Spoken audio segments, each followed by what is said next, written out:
یعنی که تغییرات و ایلوه‌ها اوید گرفتن شهروندی روسیه. شما فکراتون در کامنت‌ها بنویسونید. 13 نبره‌ها هم پاسپورت روسی دارند. گاهی از کدام طرف باید منع کند؟ جواب رو انتظاریم. بخشیده با آمدی ماه شریف رمضان خوشخبر از شرکت داروواری شفا فرما برای شما. فیتابوچکا و حجامه کردن برای شما رایگان، یعنی به پول.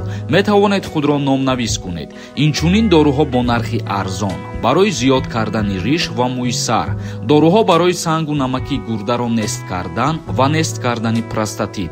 با رقم‌های روی اکران در تماس باشید. السلام علیکم به همه تماشابینان برنامه‌های ساربان سفرов. امیدوار هستم که تنصیحات و خانه آباد هستین. تماشابینان عزیز، تا آخر ویدیو تماشا کنین و لایک موندن فراموش نکنین. دریافت شهروندی روسیه میتواند ساده شود. آن به کیها تأثیر میرساند.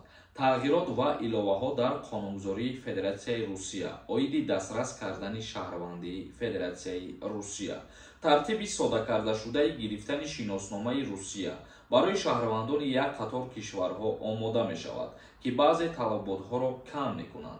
در روسیه یک اصلاح به قانون درباره شهروندی پیشنهاد شده است که حقوق شهروندان 4 کشور برای دریافت ساده کرده شده عوض کرده می شود. قید کردن ممکن است که این امکان را شهروندان بلاروسیا، قزاقستان، مالدیویا و اوکراین که در روسیه زندگی میکنند و اجازتنامه اقامت گرفتن دسترس خواهند کرد. یعنی که تغییرات و ایلوه‌ها اوید گرفتن شهروندی روسیه با کشورهایی که ما نامبر کردیم تعلق دارد.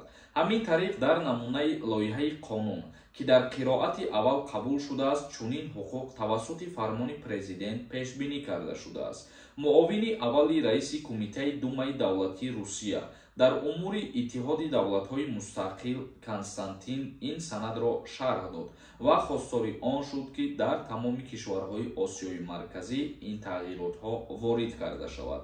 یعنی که گفتند غیر از کشورهایی که ما نامبر کردیم، مخصوص در جمهوری تاجیکستان و ازبکستان این تغییرات‌ها وارد کرده شود. و اینچنین گفتند سخن درباره شرط‌های اقامت در فدراسیای روسیه می‌رود تا با شهروندی ساده کرده شده موافقت کند. او پیشنهاد دارد که مهلت‌ها از 3 تا به 1 سال کم کرده شوند. ما یک چیز مثالتون میارم ساده کرده میفهمونم. مثال میگیریم حجت 5 ساله و 3 ساله بود برای شهروندان خارجی که میخواستن شهروندی روسیه را بگیرن. پیشنهاد کردند که انا همین حجت 3 ساله از بین برده شود و نفرانی که میخواهند صاحب شهروندی روسیه شوند حجت 1 ساله میگیرند. چخیلی که RVP یا که وید نژительство میگرفتن با مهلت دراز انا همین با 1 ساله تبدیل داده میشود. تماشابینان عزیز، این بود یک تغییرات و ایلوه‌ها اوید دسترس کردن شهروندی روسیه. کشورهایی که ما نامبر کردیم با انا همون شهرونداش تعلق داشت. اکنون کامنتاری‌ها را خوانده با سوال‌های شما جواب می‌گردانم. در همینجا اوید کنکورسی که در کانال ما رفته است یک خوشخبر دیگر با معلومات شما میرسانم. باوری دارم که همین خیلی دستگیری کردن میگیرین و من میخوام نفرهایی که حاضر تماشا کرده هستین در همین ویدیو یک دستگیری دیگر کردنتون نشان بدین. امروز مخصوص برای شما یک اکسیای دیگر نگفته نمونه. ما دیگه اکسیا نمیکنم. ای آخران اکسیا در کانال ما اویدی کنکورس میشود. با 1500 روبل 20 دانه بلیت میتیم. شانس از دست ندین. همه ای حرکت ها به خاطر شما میباشند. نمره واتساپ که در روی اکران دیدین، در همین نمره واتساپ کارتای سبربانک هم هست. کارتا به نام مونیس خورشیدویچ میبروید. سومتون میپرتوین و چکتون در همین رقموی واتساپ روان میکنین. جاشده بلیت‌های شما را روان میکنن. واتساپ ما 24 ساعت کار میکنه. کنکورس همگی 68 دانه پریز داره. شاه جایزه 2 تا ماشین، یا مرسدس 1015، کنورت‌های پولی و تلفن. 5 نفری که از همه بسیار بلیت میخره راحت به دبی یا که سومی نخ در دستش میتیم. با همین خاطر یک بار دیگر دستگیری کردنتون نشان بدین. ما ای همه شما باوری دارم. شادروز نویسنده: السلام علیکم اکا، برای جراحی کردن چشم در ازبکستان گفتی ویدیو میکنم، ویدیوش نبرآمد. бародарони азиз, ман фикр мекунам ки ин қадар ба одамо муҳим нестае ҳамин мавзӯъ. шумо фикротона дар комментария бинависонед. оиди ҷарроҳӣ кардан дар Тошкент. чӣ хеле ки медонед, ман худам махсус барои чашмои худам сафар карда будам, бисёр маълумот ҷамъоварӣ кардаам. касе ки хоҳишманд бошад дар комментария бинависонед, мебинем, баъд видео мекунем худо хоҳад. бобоҷон ҷумаев нависондаед. ассалому алайкум, нағзед ако, як савол тиям, ба вақтар ответ медодед, нағз мешид. ман як пропискаи 3 моҳа доштам, тамом 9 моҳи дигар берегистратсия будам. тоҷикистон рафтаму 20 рӯз истодам, омадам, бо метавонам патент кардан.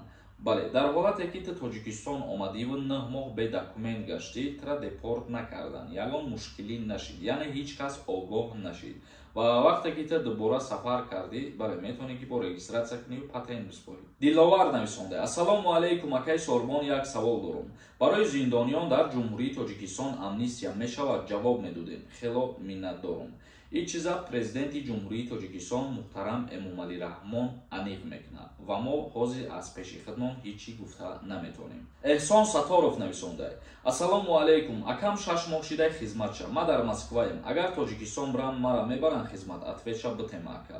ма гуфтам ки агар дар оила зиёда аз 2 писар бошен, бале, ҳақ доранд ки яку якбора 2 каса ба хизмати ҳарбӣ даъват кунанд. шуҳрат нависонда. боварӣ дорем ки иншоаллоҳ мебирем. ҳар касе ки аз кон пурсима чӣ призе мебира, оши ҷону шава. ва рӯзи финал любой тайто метавонем ки биёен аз наздик иштирок кунем. шумо фақат дастгирӣ кунем, билет тамом шава, тамом. Наҷмиддинов нависонда. ман 60 сола ҳастам.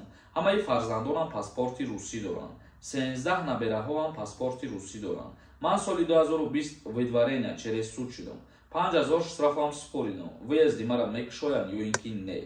раҳмат ба шумо, акай Сорбон. интизори ҷавобаш ҳастам. бо эҳтиром, бобо Наҷмиддин. ҳазор раҳмати калон, акаҷон, зиндаву сарбаланд бошед. худованд боз ҳам аз ида умри дароз сартон насиб кунад. оиди видварения кардан ё оиди нафарҳое ки киҳо авф мешаванд, киҳо не, вақте ки қонуни авфи муҳоҷирро қабул шид, баъдан дар пунктҳош қайд мешавад, баъд аниқ мекунем у вақта. акрам нависонда. салом ака, ман Акбарҷон. ба мигратсиони работа то кай гаштан мумкин аст? агар патент накунӣ, 6 моҳ пас равӣ депорт мешӣ, илтимос ҷавоб диҳед. агар ки патент накунӣ ва дар ягон рейд нағалтӣ, депорт намешавӣ. вале агар мигратсиони картаи работа қайд кардагӣ бошад, дар муддати 1 моҳ бояд патентам гирифтагӣ бошӣ. билол Мирзоев нависонда. ассалому алайкум, агар роҳ 3 полоса бошад, дар дуюм бошем, гаи аз кадом тараф бояд манъ кунад? ҷавобро интизорем. раҳмат. коркунои бозрасии давлатии автомобилӣ. чӣ хеле ки худтон медонед, мисол мегирем, агар ҳамин роҳай ту рафтаисти, ҳеҷ вақт аи параи раҳтра манъ намекунад. ҳамеша аз тарафи пассажир метавонад ки ронандара манъ кунад. ҳисорӣ нависонда. ассалому алайкум, ака дар Россия праваи тоҷикӣ гирифта мешавад? дар Федератсияи Русия праваи тоҷикӣ гирифта намешавад. чунки дар ҳолате ки ту ҳуҷҷати ронандагӣ гирифтанӣ мешавад, ту дарс бихонӣ бояд ва баъдан имтиҳон биспорӣ ва дастрас кунӣ. ҷурабоев нависонда. ассалому алайкум, акай Сорбон, ҳамин мигратсионка чанд рӯз муҳлат дорад? берегистратсия гаштан мумкин аст? берегистратсия гаштан мумкин нест дар Федератсияи Русия. мигратсиони картаи шумо дар ҳолате ки гости даромада бошед 3 моҳ муҳлат дорад. дар ҳолате ки работа даромаден 1 сол муҳлат дорад. хуршед нависонда. акаҷон, патенти коргароро аз байн мебаранд? не, мутаассифона аз байн намебаранд. ёрматов нависонда. агар 2 зан гирам, ҳар ду шқати загс карда метавонам ё толика 1 шқати? қонунгузории ҷумҳурии Тоҷикистон бисёрзанагиро манъ кардагӣ, яъне ки ту яку якбора наметавонӣ ки бо 2 кас загс кунӣ. тамошобинони азиз, ба ҳамин навори имрӯзара ҷамъбаст мекунем. то видеоҳои оянда, худованд ҳамаи мо шуморо нигаҳбон бошад.